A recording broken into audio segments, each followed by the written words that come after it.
We've all heard it, right? Bad cholesterol. It's that number your doctor points to on your lab results, the one we're all supposed to keep low. But what if I told you that the whole story is way more complicated than that? That the idea of bad cholesterol is missing a huge piece of the puzzle? Well, let's get into it. So that brings us to the core question for this entire explainer. Is all bad cholesterol really the same? Because, the science is starting to suggest that the answer is a big, resounding no. And figuring out why could literally change how we think about heart disease. So here's our game plan. First, we're going to rethink what bad cholesterol even means. Then, we'll introduce you to two very different types of LDL. After that, we'll ask what's actually inside these particles, look at what the science uncovered, and finally, we'll connect all the dots to see why this stuff really, really matters for our health. All right, let's dive in. It's time to start rethinking bad cholesterol. We've got to look beyond that one number on a piece of paper and meet the actual players in this story. Okay, so quick refresher. LDL stands for low-density lipoprotein. Think of it like a fleet of tiny delivery trucks whose main job is to transport cholesterol through your blood. It got the nickname bad cholesterol because, having too much of it is linked to plaque building up in your arteries. Pretty straightforward, right? Well, this is where it starts to get interesting. Because it turns out LDL isn't just one type of truck. It's more like a whole traffic jam of different vehicles. Some big, some small, some heavy, some light. And that difference, as you're about to see, is absolutely crucial. In fact, this variation isn't just random. Scientists have found that people generally fall into one of two main patterns, or what they call phenotypes, and they're known simply as Phenotype A and Phenotype B. So here's the best way to picture this. If you have Phenotype A, your LDL particles are mostly big, light, and kind of fluffy, like beach balls floating around. But if you have Phenotype B, your particles are mostly small, dense, and heavy, like a bunch of golf balls. It's a really clear physical difference, and it matters a lot. So why should we care about beach balls versus golf balls? Well, because the research is pretty clear. Having that Phenotype B pattern, the small, dense golf balls, is tied to a significantly higher risk of having a heart attack. Those little guys are the ones causing the real trouble. So that begs a huge question. Is it just their small size that makes them so dangerous? Or is there something different about what they're carrying on the inside? To figure that out, we have to look under the hood. The very specific question that a team of researchers wanted to answer was this. Okay, we know they're different sizes, but if you could grab one particle from each group, would their internal recipe, the stuff they're actually made of, be different? It's a simple question, but the answer was surprisingly hard to pin down. So to get to the bottom of it, the researchers had a pretty elegant plan. First, they took blood samples from healthy people who had either Phenotype A or B. Then they meticulously isolated the individual LDL particles. And finally, they did a deep chemical analysis to see exactly what was inside and then compared the two. Okay, so now we get to the really good part. What did they actually find when they looked inside these particles? Let me tell you, it was definitely not what most people would have guessed.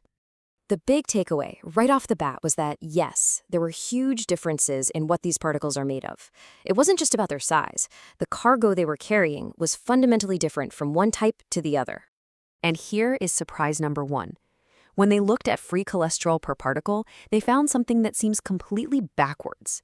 The small, dense, risky Phenotype B particles actually carried less cholesterol than the big, fluffy Phenotype A particles. And that wasn't a fluke. The exact same thing was true for cholesterol ester, which is basically the stored-up form of cholesterol. Once again, the smaller Phenotype B particles were carrying a lighter load. So, less free cholesterol and less stored cholesterol. This same pattern held true for phospholipids too, the fats that make up the outer shell. But here's a massive curveball. The amount of triglycerides inside each particle was pretty much identical between the two groups. This was a total surprise because people with Phenotype B usually have higher triglycerides overall. It means the real difference here is specifically about the cholesterol content.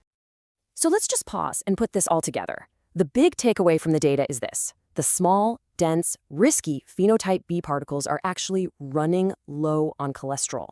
They're depleted, so their danger isn't coming from being overstuffed. This shows us that their size and what's inside them are deeply, deeply connected. So we're left with this paradox, right? The particles linked to higher risk are carrying less of the very thing we call bad. So why does any of this matter? What does it actually mean for your health? This is the million-dollar question. If these phenotype B particles have less cholesterol, how on earth could they be more dangerous? It seems to fly in the face of everything we've been told, but the science actually offers a couple of really compelling answers. The study's authors put forward two main ideas. First, maybe having phenotype B is just a red flag. It's a marker that you probably have a bunch of other risk factors going on, like high triglycerides in general and low good HDL cholesterol. So it's kind of guilt by association. The other idea is that their very chemical makeup, being low on cholesterol, actually makes them more unstable and easier to oxidize, which is a key step in creating that plaque that clogs arteries. So, the big lesson here, the thing to really take away, is that quality matters just as much as quantity. Your total LDL number, that one single number, just doesn't tell the whole story. The type of LDL particle you have, its size, its density, its chemical recipe, that seems to be a huge piece of the puzzle for determining your real risk. And that's exactly why this kind of deep dive research is so critical. It moves us past these overly simple labels of good and bad and gets us closer to a much more sophisticated, more personalized way of looking at health. It's about understanding the real biology at play, not just one number on a chart. And the researchers themselves said it perfectly. The physical properties you can see, that size and density, are a direct reflection of what's going on inside. The outside of the particle is literally telling you the story of its inner cargo. Which leaves us with one last big thought to ponder.